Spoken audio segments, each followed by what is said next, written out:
nosotros tenemos una posición favorable al proyecto, porque nosotros habíamos presentado un anteproyecto de ley en abril de este año, y todo lo que está en ese anteproyecto resulta que está previsto, o está contemplado, mejor dicho, en el proyecto de ley del Poder Ejecutivo. Entonces, nos parece muy importante que este proyecto se apruebe lo antes posible. Es un proyecto, repito, que como tú sabes, en el Parlamento hay distintas visiones sobre la seguridad social y sobre las AFAP, pero nos parece que tiene un consenso social muy importante, y nosotros en lo previo, cuando no había proyecto, estuvimos recorriendo los despachos de los señores diputados y los señores senadores, y todo el mundo nos decía que quería una solución para los cincuentones. Todo el mundo decía que estaba de acuerdo con resolver una situación para los cincuentones. Entonces nosotros decimos, bueno, ahora hay un proyecto que soluciona el problema. Supongo que, la situación que se planteaba antes ahora es distinta, porque ahora hay una iniciativa del Poder Ejecutivo, que era lo que faltaba. Porque ¿qué nos decían los diputados? Yo estoy de acuerdo, pero el gobierno no manda ninguna iniciativa, y este es un tema de seguridad social que necesita iniciativa privativa del Poder Ejecutivo. Entonces, ahora hay una iniciativa del Poder Ejecutivo. No hay ningún motivo para demorar el tratamiento de este tema, ¿no? Yo, para que sobre todo la gente que está escuchando, hay algunos que entienden con más facilidad esta cosa, y algunas otras personas, muchas otras no. ¿Cuáles son los principales aspectos de este proyecto, verdad? ¿Qué es lo que dice, qué es lo que establece? Bueno, nosotros te entregamos ahí un resumen, que igual creo que si hay alguna duda después de la explicación que vamos a dar ahora, con mucho gusto nosotros ya te comprometemos a que pueda venir Luis un día y desarrollarlo con más tiempo, y además porque si alguien en la radio te hace alguna consulta, ese material está muy breve, con letra muy grande, bien para cualquier persona que tenga alguna dificultad para ver, pero lo que hicimos fue un informe que es para que cualquier trabajador pueda entender el contenido del proyecto. El proyecto tiene como 20 páginas.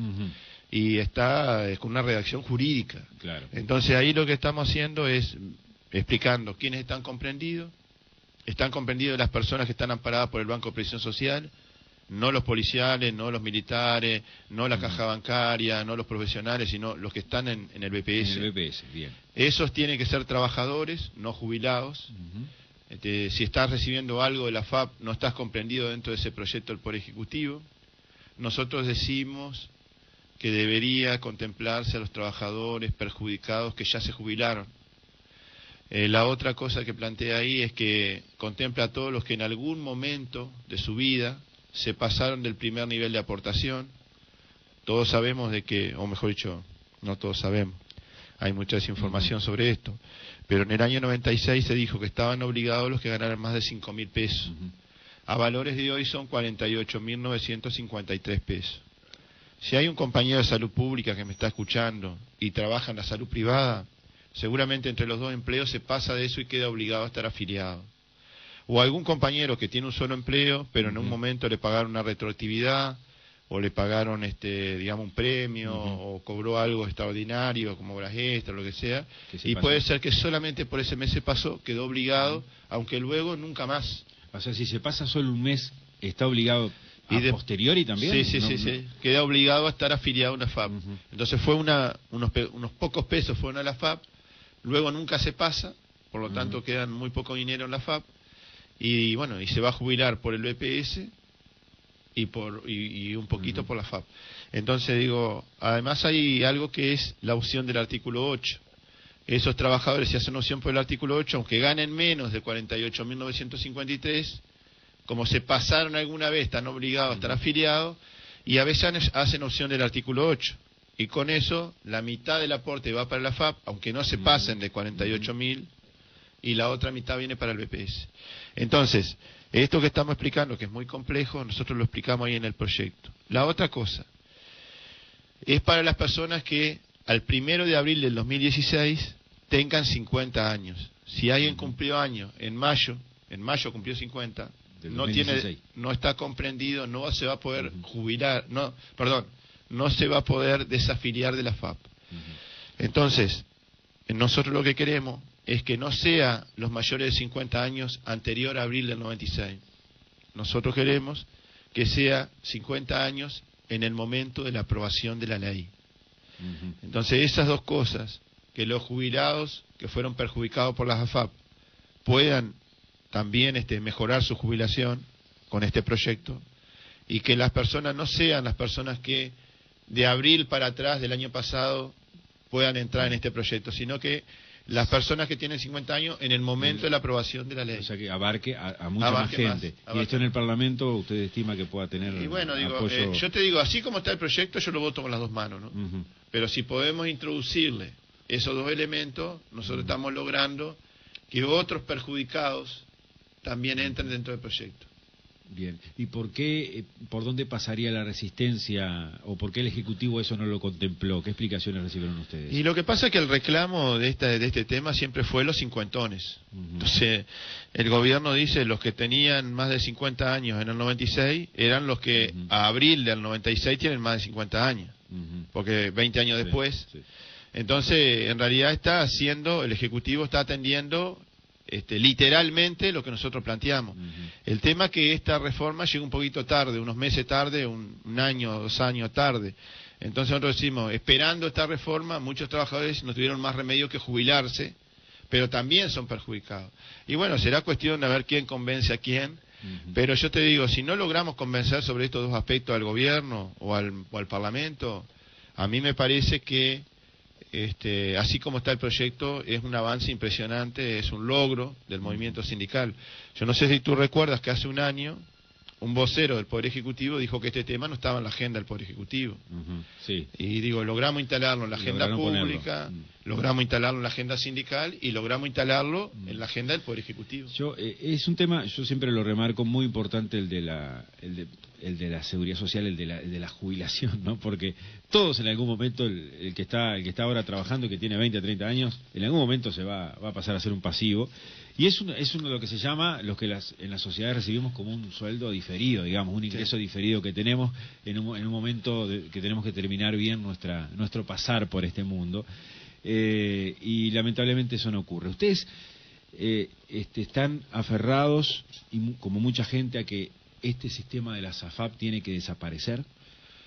Más que desaparecer, nosotros decimos, tenemos que construir una alternativa. Tenemos que sustituir esto por una reforma profunda, integral de la seguridad social.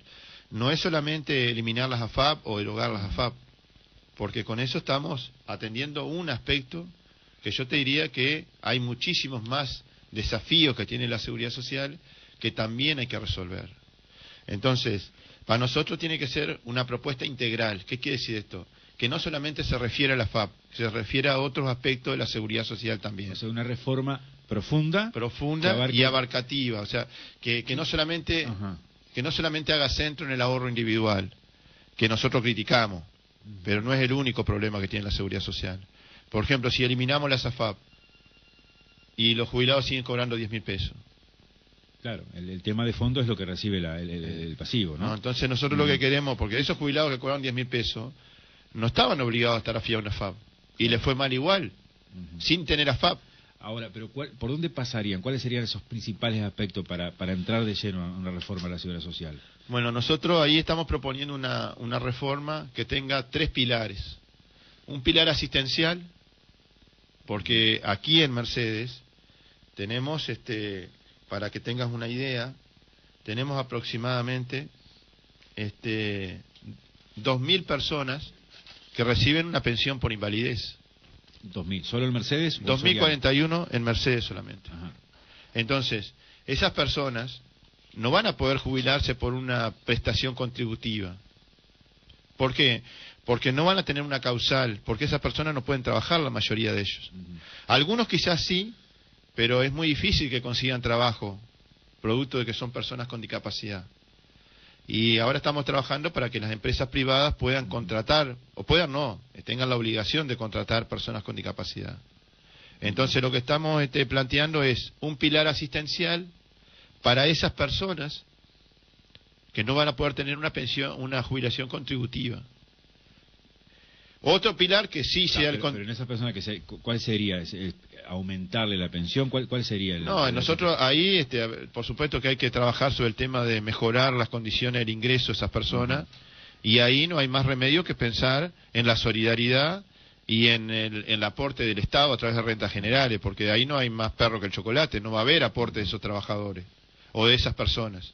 Entonces ahí el Estado tiene que empezar a pensar políticas, tiene que empezar a instrumentar una serie de medidas para mejorar los servicios, los beneficios y los ingresos de esas personas con discapacidad. Va a venir el ministro y le va a preguntar, pero dígame de dónde saco la plata para... Yo creo que, por ejemplo, ¿no? Yo creo que hay de dónde sacar. Con el ministro podemos hablar de dónde sacar. Por ejemplo, te digo, hay empresas que tienen trabajadores que no están registrados en el BPS. Si esas empresas registraron a esos trabajadores, hay alrededor de entre 300.000 y 400.000 trabajadores que están en la informalidad. Porque hay empresas... Hoy en Uruguay hay 300.000 trabajadores que están trabajando en negro, como quien dice... No registrados. No registrados. Bueno, irregulares. Sí, en el 2004 había el doble de eso. 600.000. Un 40% de informalidad. Lo que pasa es que los números pueden ser, en el 2004 la tasa de empleo, había distintas variables que quizás son un poco diferentes a la ahora. Pero era un 40% de informalidad y ahora tenemos un 20% de informalidad. ¿Cuánto dinero deja de recaudar el Estado con esos 300.000, 400.000 trabajadores informales? No te lo puedo decir exactamente porque seguramente son trabajadores que tienen una dispersión salarial, algunos pueden ganar muy poquito, porque quizás están en el salario mínimo, y otros pueden ganar mucho, porque hay gente que puede aportar, pero no lo hace. Está trabajando en la informalidad. Tenemos empresas que están exoneradas de aportes patronales. Esas empresas podrían aportar. ¿Qué tipo de empresas están exoneradas? Y, por ejemplo, tenemos en la salud, tenemos en la educación, tenemos empresas exoneradas que a partir de la ley de inversiones hay una cantidad de impuestos que no pagan. Entonces, digo, esas exoneraciones, que muchas veces se hacen a través del aporte patronal, podríamos pensar que quizás en el siglo XIX, en el siglo XX, a principios del siglo XX, podía ser que tuviera alguna justificación. Pero hoy una empresa, por ejemplo, una empresa que es una institución educativa, pero es una empresa que cobra la matrícula en dólares, que tiene una rentabilidad importante, no es lo mismo que las mojitas descalzas que había en el siglo XVIII, siglo XIX. Es otro contexto. ¿No? Es otro contexto. Entonces, si hoy hay empresas que tienen un lucro, deberían aportar a la seguridad social, y si el Estado o la sociedad entiende que hay que darle un subsidio a esas empresas, está bien que se les dé, pero no exonerándole los aportes patronales. Usted se refiere a empresas que vienen a invertir, lo que dice el gobierno es bueno, pero es una forma de atraer la inversión al país, de decir, bueno, venga y apuesta al país. Y yo creo que hay que hacerlo, y que hay que darle subsidios. Pero ese subsidio no puede estar encubierta exonerando aportes patronales. Sí, yo digo, todos tenemos que aportar al BPS. Y después, si queremos apoyar a los medios de comunicación, le damos subsidio. Pero todos aportamos al BPS. Tenemos una persona que quiere hacer... ¿Podemos ir a ¿Cómo no? La gente? Con muchísimo gusto. Adelante, buen día. Buenos días. Sí, adelante. Carlito, le hago un comentario para ti y para esos señores que están ahí. Sí. Nosotros somos votantes de este gobierno, ¿no? Hace 28 años, ¿no? Y le digo una cosa, la verdad que estamos un poquito descontentos con este asunto, no un poquito, no, bastante, y sobre todo con el presidente, ¿no? Siempre estuvimos casi en un todo de acuerdo, y con el señor Murro, que se ha hecho eco de las palabras de dejar esas 2.000 personas, y ¿sabés cómo hablamos ya? Lamentablemente, hablamos 2.000 votantes que no los van a tener en cuenta. Para los compañeros estos que están ahí, están muy bien ubicados y están diciendo que van a dar batalla por esos 2.000 personas que ya se jubilaron, ¿no? Ajá. ¿Usted se la refiere persona que está al lado mío tiene 32 años de trabajo, ¿no? Y está comprometida de azafar por 6 meses, en el año 96 entró. Yo pienso que se tendría que dar la misma situación, porque si no, estamos volviendo a lo mismo. Claro, como eran 30.000 votantes, ¿no? Eran 30.000 votantes los cincuentones, se tuvo en cuenta. Y ahora un año, en 2 años, en 3 años, se va a empezar a llamar para que ellos hagan su descargo si les sirve o no. Y esos 2.000 son votantes, no sirven tampoco. ¿Me entendés? Bien. Pienso que estos compañeros están bien rumbeados, pero tendrían que tratar de hacerles entender que las personas están en las mismas condiciones. Lo que se me imagina en estos momentos, que estas 2.000 personas o votantes, vamos a llamarle así, ¿no? Pienso que tienen que empezar un juicio urgente contra el Estado, contra la AFA, sobre todo porque el Estado por no debe tenerlas en cuenta, ¿no? De haberlas mandado así, sin preguntarles a la AFA hace 30 años, ¿no? Bien. Y bueno, me parece que ellos están muy bien rumbeados, pero pienso que tendrían que tener en cuenta. Y lamentablemente, estamos diciendo, hay 2.000 votantes que lo dejaron afuera, hay 30.000 votantes que los tuvieron en cuenta para la próxima elección. Bueno, esa es mi opinión. Muchas gracias. Ya le pasa a responder el director Ruiz. Bueno, a ver, con todo respeto al oyente, ¿no? Creo que acá, digo, en realidad más que una pregunta fue una afirmación, ¿no? Un comentario. Yo a Tabaré y a Murro no lo voy a defender, que se defiendan ellos. Yo soy Ramón Ruiz, el compañero Luis integra la Comisión de Seguridad Social, yo soy director del BPS en representación de los trabajadores. Nosotros venimos a hablar como representación de los trabajadores y como PCNT. Siempre estuvimos en contra de este sistema. Y seguimos en contra de este sistema. Lo que pasa es que había una urgencia, que es que hay trabajadores que están notoriamente perjudicados, y a esos trabajadores había que darle una respuesta. Entonces, primero, esa aclaración. Lo segundo, que judicializar este tema me parece que no nos va a conducir a nada, porque si judicializamos este tema, seguramente la justicia, que a veces en la justicia a veces no hay especialistas en seguridad social. En las justicias, puede ser que ese reclamo no tenga andamiento. Inclusive más, si la justicia le da la razón a este grupo de trabajadores que ya está jubilado, igual hay que legislar, porque la justicia no legisla. La justicia puede de repente reparar una situación, o puede opinar si es constitucional, si no es constitucional, si está bien o está mal, pero la solución tiene que ser política. Entonces, a la prueba está que el año pasado dimos una discusión y el otro año muy fuerte sobre la solución para el tema de los cincuentones, y había compañeros que eligieron el camino de judicializar eso, y la Suprema Corte de Justicia, por unanimidad, dijo que no tenían razón. Y terminó con esto, que es el proyecto de ley que se va a aprobar, o sea, con una solución legal. Eso reafirma el camino que nosotros habíamos querido recorrer. O sea que el tema de los juicios para nosotros no es el camino. Segunda cosa, el tema de los votantes. Yo no creo que todos los cincuentones, o que todos estos 2.000 o los 40.000, no creo que sean, no creo. A mí me parece que no. A mí me parece que hay gente de Nuevo Espacio, hay gente de Unión Popular, Unidad Popular, hay gente del Partido Nacional, Partido Colorado y el Frente Amplio. Entonces creo que no, el tema de los votantes me parece que hay que levantar la mira y hay que mirar, porque todos tienen alguna responsabilidad en esto. Hubo gente que apoyó esta ley que perjudica a los trabajadores, hubo gente que la implementó y hubo gente que no la cambió. Entonces todos tienen responsabilidad. El gobierno en este momento tiene más responsabilidad que los demás, porque está gobernando. Pero para que se apruebe este proyecto y se integre a los jubilados, se necesitan los votos de todos los partidos. Para eso está el Parlamento. Y para eso está el Parlamento. Entonces, eso sobre... Sí. No sé si quería desarrollar algo más. No, hay otra llamada. Hay una persona tengo algo más para decir, pero lo dejamos para el final. Bien, adelante, ¿quién está en línea? Buen día. Sí, buenos días. Yo quería hacer una consulta al señor. Con mucho gusto. Mucha molestia, si me la puede contestar. Y si no sabemos, decimos que no sabemos, no hay problema. Muy bien.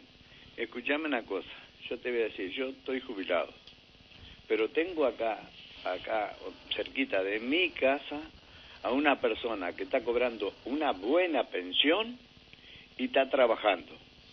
¿No le está quitando el trabajo a otro compañero, o a otra persona, o a otra familia?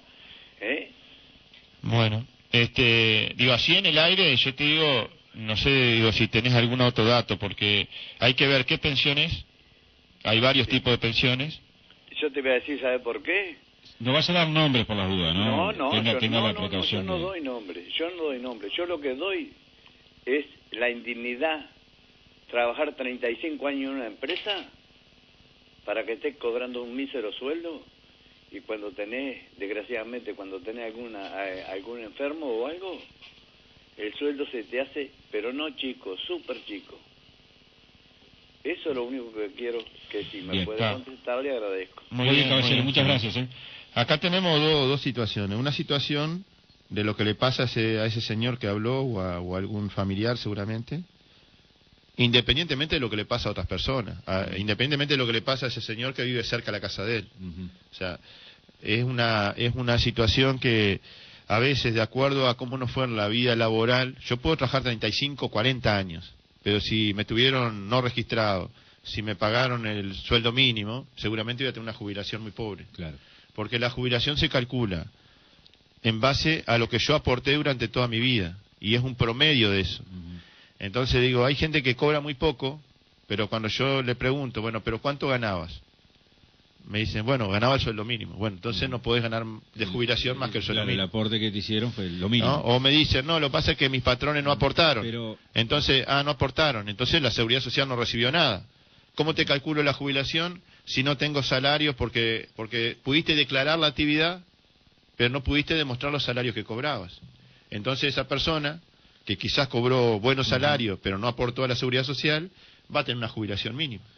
Ahí habría que ver por qué no aportó, qué pasó, porque también está el tema de que de la dignidad de la persona, una persona que recibe unos pocos pesos con 60, 70 años. Yo entiendo ese argumento de que aportó lo mínimo, pero también tenemos que ponernos en los zapatos de la otra persona y decir cómo podemos vivir con esa plata. Sí, pero hablamos de la solidaridad que usted al principio pero esa solidaridad se tiene que dar durante mi vida laboral, porque yo este tema no lo puedo resolver después que me jubilé. Yo este tema lo estoy resolviendo cuando estoy trabajando, y por eso hay que generar conciencia de seguridad social. Por ejemplo, yo no estoy de acuerdo con los compañeros que dicen, no me pongas en caja y pagame un poquito más, porque después van a tener esta situación. Entonces nosotros, lo que pasó para atrás es muy difícil de resolverlo después que te jubilaste. Lo que estamos justamente en estas recorridas y en estas reuniones que estamos haciendo es tratando de generar cultura de seguridad social. Yo tengo derechos, está bien, pero también tengo obligaciones. Pero tenemos que atender a la persona que hoy está en esa situación hoy. Sí, pero la pregunta que me hiciste hoy, ¿de dónde sacamos la plata para atenderla si esa persona no aportó en toda la vida? Pero si usted me dijo que hay manera de sacar la plata, podemos también buscar la manera de sacar plata para mejorar el ingreso a gente que está recibiendo una miseria hoy en día. Estamos de acuerdo, pero si hacemos siempre eso y no empezamos a hablar de en serio de cómo se financia la seguridad social... Podemos hacer las dos cosas. Sí, claro, y es que no hay más remedio. No hay más remedio. Lo que digo es que acá lo primero que hay que hacer es cómo se origina esa situación. Entonces, la situación se origina porque hay un incumplimiento de los derechos, de que acá durante mucho tiempo no hubo controles, durante mucho tiempo el BPS se administró mal.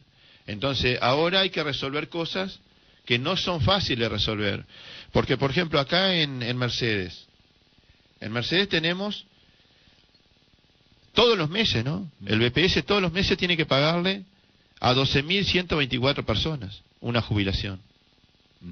Y hay jubilaciones, hay jubilados que han fallecido y que han generado jubilaciones contributivas para el cónyuge o para la su pareja, familia, ¿no? 6.534 pensiones, ¿no?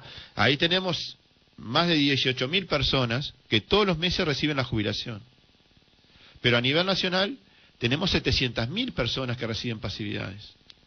Entonces, de esas pasividades, cuando uno mueve la aguja un poquito para decir, bueno, vamos a darle a todos un 10%, por 12 para tener el presupuesto del año, en un país donde hay... Pero los que están peores.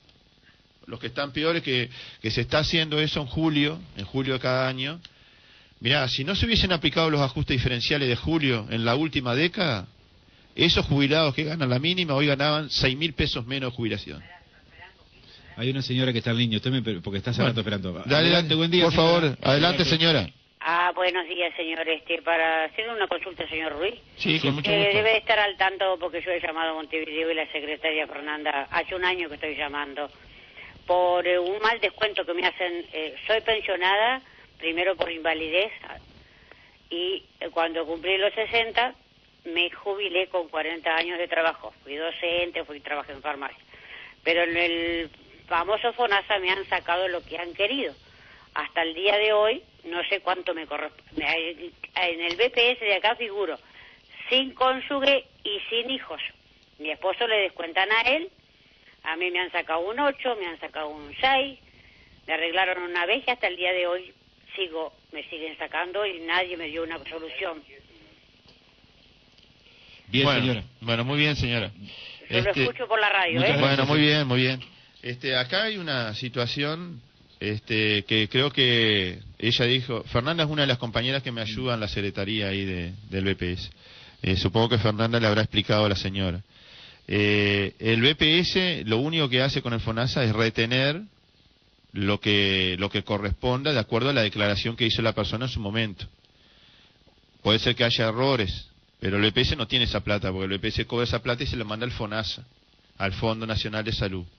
Y el FONASA con ese dinero le paga a las mutualistas la cuota o la cápita de todos los afiliados al FONASA.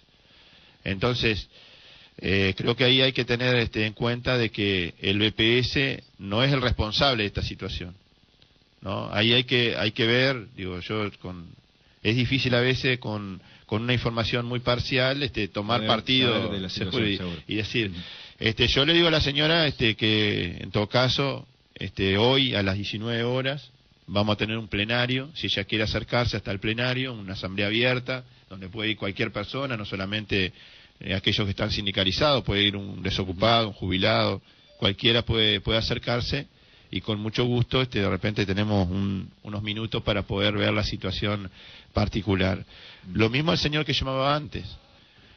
Si él tiene los datos, no para sacarlo al aire, pero de una situación irregular dentro de su barrio, digamos, y él la quiere expresar, nosotros no queremos que haya injusticias. Si hay algo que se está haciendo mal, hay que corregirlo.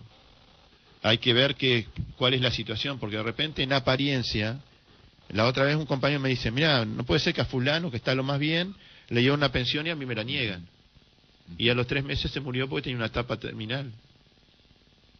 En apariencia estaba lo más bien y tenía un problema oncológico, entonces no podemos hablar así por lo que nos parece. Hay que ver, porque cuando yo entré a averigüé, y lo que decía es que ese había tenido una prioridad, ese caso había tenido una prioridad, porque estaba en una etapa terminal. Entonces, y cuando en esos días que empezamos a clarificar la situación, que le dije al compañero, no me creía, y al poco tiempo ese compañero falleció. Entonces, a veces tenemos que tener mucho cuidado de cómo nosotros vemos las situaciones que hay en el barrio, frente a mi casa o lo que sea. Tenemos casos medios parecidos con niños. ¿No? Ya que tocó el tema y nos quedan poquitos minutos, los otros días se conocieron números de asignaciones familiares suspendidas. No recuerdo exactamente la cantidad a nivel país, ¿no? Y es algo que siempre está en el tapete, y si no está, siempre vuelve, por el tema del cumplimiento con las obligaciones de la familia, de enviar el chico, al niño a estudiar y el ingreso. ¿Qué observación hace sobre el tema?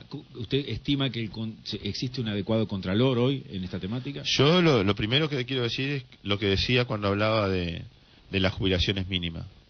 Hay derechos y hay obligaciones que están establecidas en leyes, en normas.